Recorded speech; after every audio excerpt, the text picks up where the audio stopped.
আজ আমি আপনাদের সাথে শুক্তো রেসিপি শেয়ার করব। তার জন্য আমি এখানে উচ্ছেগুলো লম্বা লম্বা করে কেটে নিয়েছি। এখানে নিয়েছি পেঁপে, মিষ্টি আলু, বেগুন, শসা ডাঁটা, গাজর, আলু আর বটবটি। আর এখানে আমি নিয়েছি কাঁচকলা। প্রথমে কড়াইতে আমি বেশি পরিমাণে তেল দেবো। তেলটা অনেকটাই পরিমাণে দেব, আপনারা দেখতেই পাচ্ছেন আমি কতটা দিয়েছি। এবার এখানে প্রথমে আমি উচ্ছেগুলো লাল লাল করে ফ্রাই করে নেব। উচ্ছেগুলো ফ্রাই করা হয়ে গিয়েছে, এবার এটা আমি তুলে নেব।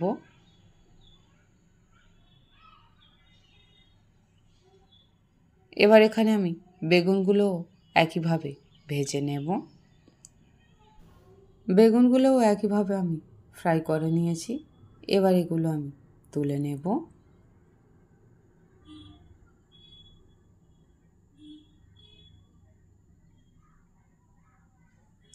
এবার এই তেলেতে দিয়ে দেব বটবটি।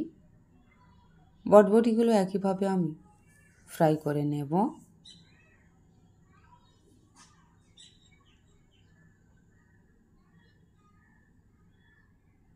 এগুলোও আমার ভাজা হয়ে গিয়েছে, এবার এগুলো আমি তুলে নেব।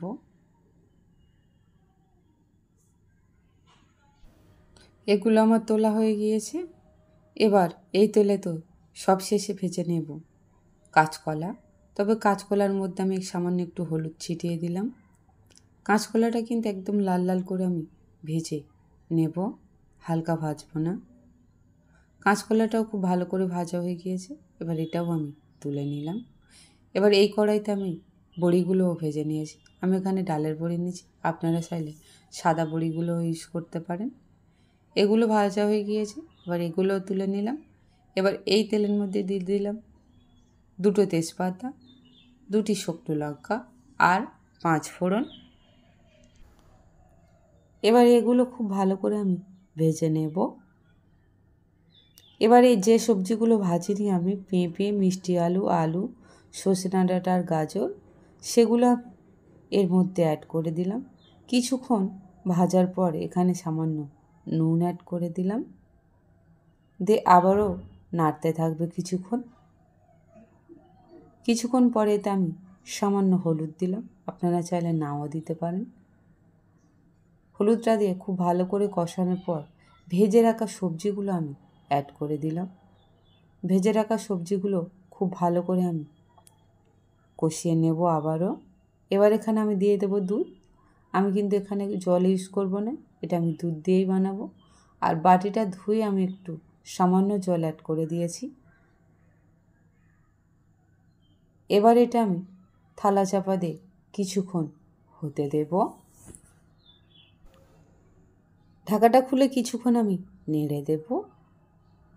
এবার এখানে আমি অ্যাড করে দেব ভেজে রাখা বড়ি। বড়িগুলোতে আবারও আমি কিছুক্ষণ এভাবে নেড়ে দেব। কিছুক্ষণ পর এখানে আমি অ্যাড করে দেব বেটে রাখা রাঁধুনি আর জিরে। রাঁধুনি আর জিরেটা আমি একসঙ্গে বেটে শিলটা ধুয়ে জলটা নিয়ে নিয়েছিলাম, সেটাও এখানে অ্যাড করে দিলাম, দিয়ে খুব ভালো করে মিশিয়ে নেব। আর এটা একটু আমি খুন্তি দিয়ে ঘেঁটে দিলাম হালকা, বেশি ঘাঁটবো না।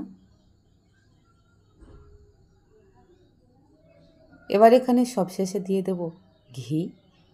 ঘিটা দিয়ে পর এখানে আমি অ্যাড করে দেব সামান্য গরম মশলা, দিয়ে আবারও খুব ভালো করে এটা আমি নাড়াচাড়া করে নেব। এটা হয়ে এসেছে।